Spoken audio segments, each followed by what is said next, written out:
साथियों, आज हम बात करने वाले हैं संतुलित समीकरण की, जो कि आपके मान के चलें कि बोर्ड एग्जाम में आपके 2 या 4 आती है, परंतु 2 आती है उनमें से एक इतनी टफ आएगी कि आप सॉल्व नहीं कर पाओगे, 4 आएंगी तो उसमें से 2 इतनी टफ आएगी आप सॉल्व नहीं कर पाओगे। तो भैया इनको सॉल्व कैसे करें? तो आज हम इसी वीडियो में आपको इतनी जबरदस्त ट्रिक बताने वाले हैं, इतनी शानदार ट्रिक बताने वाले हैं कि आप लाइफ में भूलना भी चाहोगे तब भी आप भूल नहीं पाओगे। तो देखिए, आपके सामने मात्र हमने 3 लिखी है, 1 2 3, और हमने लिखा है संतुलित समीकरण कैसे करें, मतलब ट्रिक के साथ हम इसको सॉल्व करने वाले हैं। पहले आपको जो बेसिक है वो बताएंगे सिर्फ इस वाले क्वेश्चन में, और इसमें आपको बताएंगे जब आपकी बड़ी बड़ी समीकरण आती है संतुलित करने के लिए, उनको ट्रिक के साथ बहुत कम समय में कैसे सॉल्व करते हैं। इतनी बात मेरे भाई क्लियर हो गई? अगर इतनी बात क्लियर हो गई तो चलिए हम स्टार्ट करते हैं। सबसे पहले आपकी पहले समीकरण आप लोग जो स्कूल में करते हो, कोचिंग में करते हो और अन्य यूट्यूब चैनल पर करवाया जाता है, वो कैसे होगा वो देखिए। बेसिक क्या होने वाला है, यहाँ पर C 1 है तो यहाँ पर भी C 1 है, यहाँ पर O कितने हैं तो यहाँ पर 2 है, और यहाँ पर O कितना है O 1 है। तो हमें यहाँ पर 2 O बनाना पड़ेगा, 2 से हम क्या कर देंगे, यहाँ पर 2 से गुणा कर देंगे।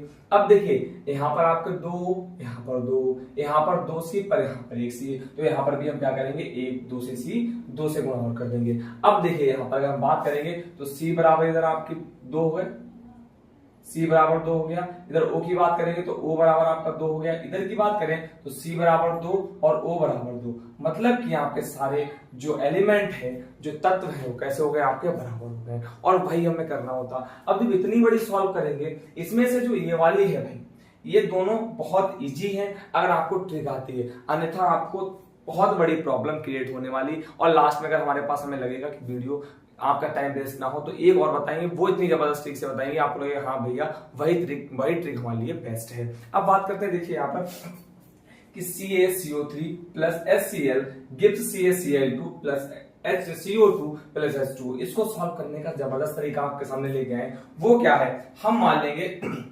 इसको, ये वाला जो हमारी पूरा है वो है A, कोफिशिएंट क्या है A, इसका B है, इसका C है, इसका D है। थोड़ा वेट करिएगा और आपको सब कुछ भाई क्लियर ना हो जाए तो आप कहिएगा कि सर आप जबरदस्त नहीं पढ़ाते हैं। अब हमें करना क्या है, पहले समझना पड़ेगा। इसको आप समझेंगे तो ये अपने आप से भी सॉल्व कर पाएंगे, बहुत आसानी से आप सॉल्व कर पाएंगे मेरे भाई। अब देखिए हमें क्या करना है, यहाँ पर क्या हमारे पास Ca है, मतलब कैल्शियम है, कार्बन है, ऑक्सीजन है। इधर क्या है, हाइड्रोजन है, कैल्शियम क्लोरीन है। इधर क्या है, कैल्शियम है, क्लोरीन है। इधर कार्बन है, ऑक्सीजन है। इधर हाइड्रोजन है, ऑक्सीजन है। क्या इतनी बात क्लियर हो गई? हमने आपको सब अलग अलग एलिमेंट बता दी क्या क्या कैसा क्या। अब हम इसको उठाएंगे मतलब Ca को, तो आपका Ca यहाँ पर कितना है, Ca है आपका 1, और किसके साथ, A के साथ है। तो यहाँ पर हम लिखेंगे, इधर सॉल्व करेंगे तो आपका A बराबर इधर Ca कहाँ है आपका, Ca 1 है, तो आपका Ca बराबर कितना हो जाएगा, C। इतनी बात क्लियर है? कैसे भैया, एक समझ नहीं आया? देखिए, समझ लिए कुछ नहीं करना। यहाँ पर Ca के साथ A लगा हुआ है तो हमने A लिख दिया। अगर 2 होता, यहाँ पर Ca के कितने होते, 2 परमाणु होते तो हम 2A लिखते।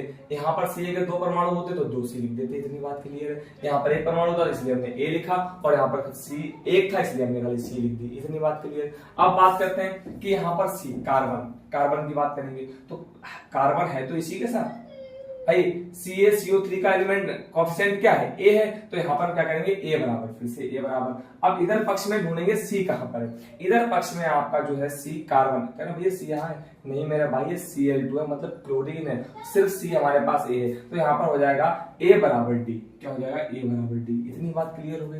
अब बात करते हैं कि O की बात करेंगे तो यहाँ पर ऑक्सीजन कितनी है, 3, तो यहाँ पर कितना होगा, 3A। कितना हो जाएगा, यहाँ पर हो जाएगा 3A बराबर। इधर ऑक्सीजन ढूंढेंगे तो इधर ऑक्सीजन आपका कितना है, ऑक्सीजन यहाँ पर 2 है तो इधर हो जाएगा 2D। अब ऑक्सीजन आपका यहाँ पर भी है, हाँ इधर और E, ये वाला भी कोफिशिएंट मानेंगे ना, क्योंकि हमारा A B C D E ये वाला भी मानेंगे। अब यहाँ पर देखिएगा, यहाँ पर ऑक्सीजन कितनी, एक ही है तो हमारा खाली E रहेगा, और प्लस में किसमें रहेगा, प्लस में E। भैया समझ नहीं आया कुछ, एक बार देख लीजिए, चेक करिएगा। यहाँ पर क्या था, हमने 3A क्यों आया, क्योंकि यहाँ पर ऑक्सीजन कितने परमाणु थे, 3 थे, इसलिए 3A आ गया। अब यहाँ पर O किसके साथ है, यहाँ पर O है वह D के साथ, तो यहाँ पर 2D हो जाएगा, क्योंकि 2O है इसलिए 2D हो जाएगा, 2D कर दिया। अब O यहाँ पर भी तो है, यहाँ पर 1 है हमारे पास O, पर यहाँ पर क्या है, E है, इसलिए हमने प्लस में A लिख दिया। इतनी बात क्लियर। अब कोई डाउट हो तो बताओ, कोई डाउट नहीं। अब बात करते हैं इस वाले कोफिशिएंट को उठा लेते हैं, तो यहाँ पर H कितना है, यहाँ पर H 1 है तो B लगा हुआ तो खाली B लिख देंगे। V बराबर, इधर H ढूंढते हैं, H यहाँ पर कहाँ है, यहाँ पर H यहाँ पर भी, तो यहाँ पर कितना, 2E हो जाएगा। कितना, इनके दोनों गुणा हो जाएगी, कितना हो जाएगा, 2E। इतनी बात क्लियर हो गई। अब बात करते हैं सीएल की, तो यहाँ पर 2v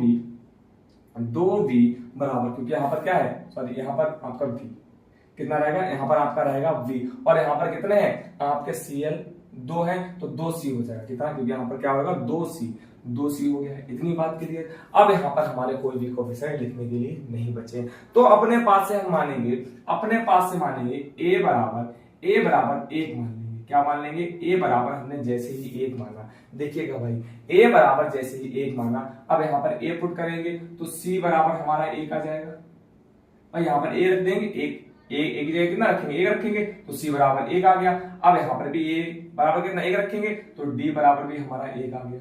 कितनी बात क्लियर है, यहाँ पर कोई डाउट है, यहाँ पर कोई डाउट नहीं होना चाहिए। अब बात करते हैं आपकी इसकी, तो देखिए a बराबर आप जैसे ही कितना रखेंगे, तो यहाँ पर देखिए 3 गुणे a बराबर आप रखेंगे 1, a बराबर रखेंगे 1 तो 1 आ गया, बराबर 2 हमने से d बराबर कितना 1 तो गुणे हमने फिर 1 कर दिया, प्लस ई ऐसे क्योंकि ई का मान नहीं, यहाँ पर ई का मान तो यहाँ से निकल आएगा, तो यहाँ पर 3 एकम 3 बराबर 2 प्लस कितना ई हो जाएगा, 2 उठ के इधर आएगा तो कितना हो जाएगा 2, 3 माइनस 2 बराबर ई, तो यहाँ पर 3 में से 2 गया 1 बराबर ई, तो ई का मान भी कितना आ गया, ई का मान भी मेरे भाई आपका आ गया 1। कितना आ गया, ई का मान भी यहाँ आ गया 1।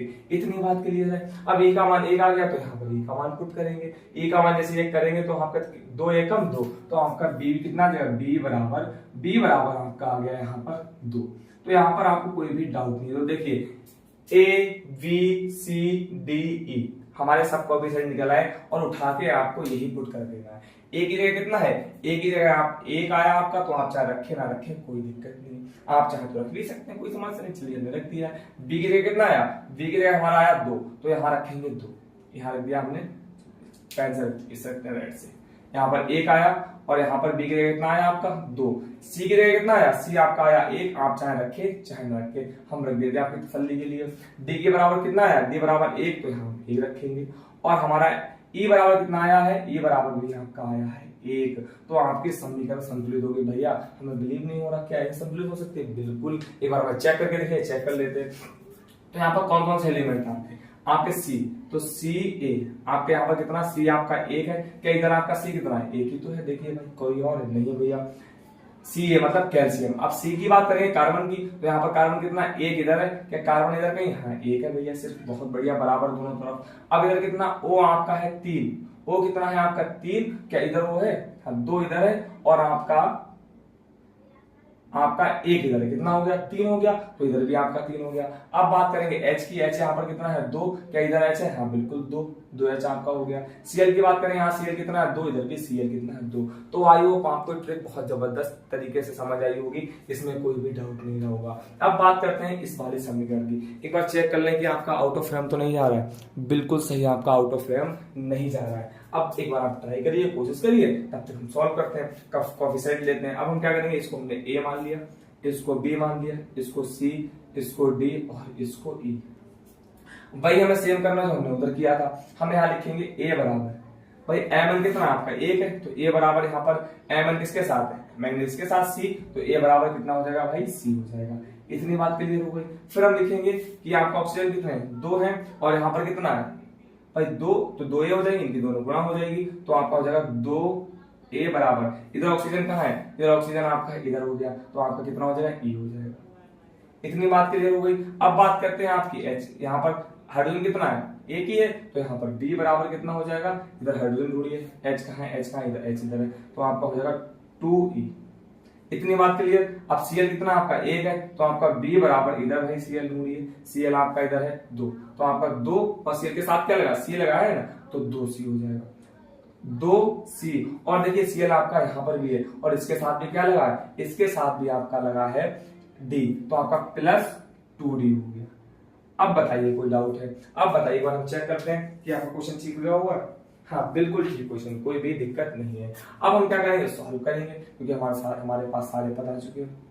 कोई भी रहता है तो मुझे बताइए कि भैया ये रहता है, हाँ कुछ भी नहीं रहेगा तो आगे चेक कर लेंगे। अब बात करते हैं, अब बात करेंगे कि आपने माना a बराबर हमने ले लिया 1, a बराबर कितना ले लिया, हमने ले लिया 1, a बराबर 1 आ गया। ए बराबर 1 आ गया। तो यहाँ पर अब हम क्या करेंगे, ए की वैल्यू इसमें पुट करेंगे। तो आपका देखिए 2 एकम 2, तो यहाँ का 2 बराबर ई, तो ई बराबर कितना आ गया आपका 2 आ गया। कोई दिक्कत है भैया? कोई दिक्कत नहीं। अब ई की वैल्यू इसमें पुट करेंगे। आप जैसे ई की वैल्यू इसमें पुट कर देंगे तो आपका कितना आ जाएगा, आप बी तो ऐसे रखेंगे, देखिए 2 आपका यहाँ दे रखा और इसमें 2 और पुट कर देंगे। ई की वैल्यू कितनी है 2 है, तो 2 दूनी 4, तो बी बराबर भाई कितना हो गया 4 हो गया। अब हम क्या करेंगे, यहां से बी, भाई बी का मान इतना कितना लिखा है 4 लिखा है, बराबर 2 गुणे सी आपका इसमें दे रखा नहीं दे रखा, क्योंकि सी का मान निकलवा रहा है तो 2 सी ऐसे रहेगा, प्लस 2 डी का मान कितना दे रखा है, डी का मान आपका यहां से अगर डी का मान निकालेंगे तो एक बार हाँ ध्यान से देखिएगा क्या होगा। यहाँ पर जब हमने a बराबर कितना 1 माना था, तो 1 हमारे यहाँ पर और रह गया था कि अगर a बराबर 1 मानेंगे तो c बराबर कितना आ जाएगा, c बराबर भी 1 आ जाएगा। कितना आ जाएगा, c बराबर 1 आ जाएगा। इतनी बात क्लियर है। तो हम क्या करेंगे, a वाली अगर इक्वेशन हम सही से बनाना चाहें तो हमारी क्या बन जाएगी, देखिए b का मान तो 4 रहेगा, b का मान 4 रहेगा। अब बात करेंगे c की, तो 2 गुणे c का मान कितना दे रखा, c का मान आपका दे रखा 1, तो 1 कर दिया, प्लस 2 डी ऐसे लिख देंगे। अब 4 ऐसे रहेगा हमारा, 2 एकम 2 प्लस 2 डी हो गया, ये उठ के इधर जाएगा तो कितना हो जाएगा 4 माइनस 2 बराबर 2 डी हो गया। यहाँ पर 2 बराबर 2 डी हो गया। ये वाला 2 किसमें है, आपका गुणा में भाग में पहुंच जाएगा, तो इससे 2 से 2 कट जाएगा, तो डी बराबर कितना बचेगा, डी बराबर बचेगा 1। तो यहाँ से हमारा डी बराबर आ गया भाई 1। अब बताइए कोई डाउट हो, आप एबीसीडी जो कोएफिशिएंट निकल के आए हुए हैं वो पुट कर दीजिए। तो ए का मान कितना निकल के आया, ए का मान आपका 1 है, कितना है, ए का मान आपका यहाँ 1 है। बी का मान कितना है, बी का मान आपका है 4, तो बी का मान आप यहाँ लिखेंगे 4, कितना लिख देंगे 4। फिर आपका सी का मान कितना 1, तो आप 1 लिखें चाहे ना लिखें कोई दिक्कत नहीं।